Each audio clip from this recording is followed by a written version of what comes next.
Dudes and dudettes of YouTube land, it's Frank with What's the Point EDC, and today we ain't bucking around, y'all. Let's get it. You see the Buck 119, such a classic knife, you guys. It's the first Buck fixed blade on the channel, one that was seriously overdue for being on the channel. Now, I know this isn't the most impressive knife. I understand that. But what this knife is, how long this knife has been around, the amount of hands this knife has been in, what this knife has done throughout the years, it's a testament to how good this knife really is. And that's just a simple fact. This may not be for everyone, but I'm telling you now, it's a solid knife. We got 420HC steel with the Paul bars heat treatment. We have the date code right there if you're not familiar with it. All the Buck knives have a date code right there. You can look it up on the internet and you'll find out what it is. Nice hollow ground blade right here with the saber grind.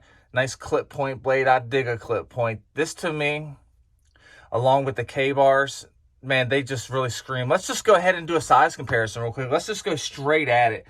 Let's just go ahead and do a size comparison, a knife comparison, whatever. Let's start this one right here off with the Bark River Cub in 3V.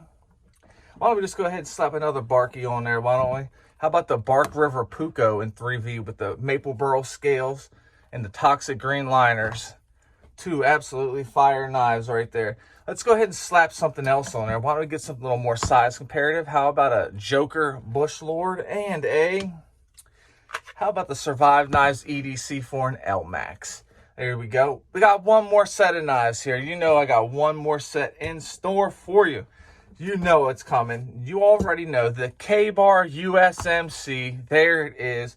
Right there, 1095 Crowvan steel, leather wraps. These knives have so much in common, and you knew the K-Bar D2 Extreme was 100% going to be popping up as well.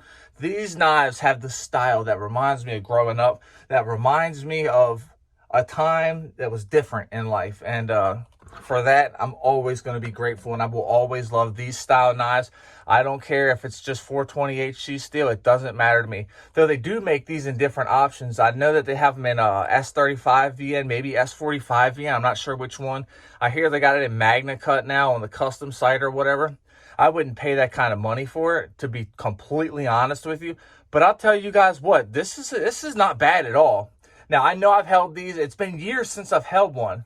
So it's like bringing back memories. I didn't realize how big and that's a stout handle right there. Let's just do something real quick. Let's just go ahead and measure how thick that handle is. Something tells me it is freaking very much thick. Let's turn it on, zero it. Let's go ahead and see how thick the handles are. What do we got there? 25.84 millimeters. Or we got 1.017 inches right there. It's a thickened boy. I'm telling you what we have here is micarta. I believe that's aluminum. I'm pretty sure it's aluminum. We got micarta here, and we have micarta inlaid in between the guard right here. It's not a bad looking knife. We got dual fullers on here. They're not the best CNC machining right there, but they look good. You know what I'm saying? This knife is only a $73 knife.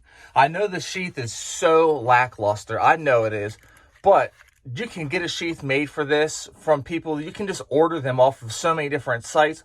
They have better sheaths, so that's an option. If this is your thing right here, don't be afraid to get the knife just because it has 420HC steel and because it has this nylon sheath that is absolutely garbino.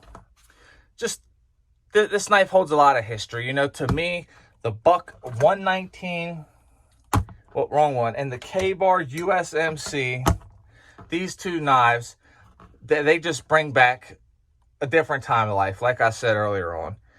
They're cool knives. They have a lot in common as far as looks go. I know they're not exactly the same, but they both were deployed with our soldiers. They've been hunting. They've been through the ringer.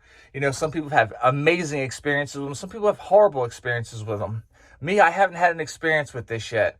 And only time will tell how things go. I'm going to go ahead and put me a new edge on it, do some shorts real quick, and maybe I'll get around to hard use testing it. You never know what to expect here. I know you guys did not expect a Buck 119 to come in and just come out of nowhere. So I just want to say something before I end this. I'm going to show you guys a date code for the Buck knives. And I'm going to show you where that little almost E, I'm going to show you how it's a 2010 model. look up in the left-hand side of the corner and you're going to see what I'm talking about. So if you do have a buck knife, check the left-hand side of the corner and you'll see a chart. Look at your knife and you can tell what year your knife was made. Good stuff, you guys. This is my second buck that I've owned since I've had the channel. And yeah, dude, it's cool.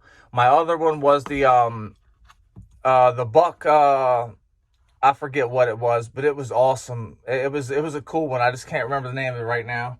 But yeah, man, this is a cool knife right here. Definitely, it brings back some nostalgia for me. I know a lot of you guys who are watching this right here, you guys get what I'm saying. You understand. And for those of you who do like this knife, but you don't like the thickness of the handle scares, you don't like how far out that this protrudes, you don't like the way this kind of looks a little nazi-ish. I don't want to get like restricted, so I said it weird. You can actually customize these. I've been looking at this, and you can 100% regrind all this, reshape it, add your own contouring, Coke bottle shape it, make this a little bit smaller. Yeah, you can definitely do that right there. So keep that in mind right there. That's definitely a fact. And freaking buck knives ain't bucking around with the 119, you guys. Such a classic.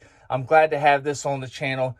I appreciate it. I appreciate all of you guys. You guys are what makes the channel what the channel is. Without you guys, there is no WTP, and I am forever thankful for you guys. And with that being said, if you're an addict, never quit quitting. Stay strong and live long. If you're struggling with bad thoughts, reach out and talk to somebody. It is okay to talk. Never quit quitting and never give up. Check out this badass nostalgia. Freaking Buck Knives 119, 2010 edition.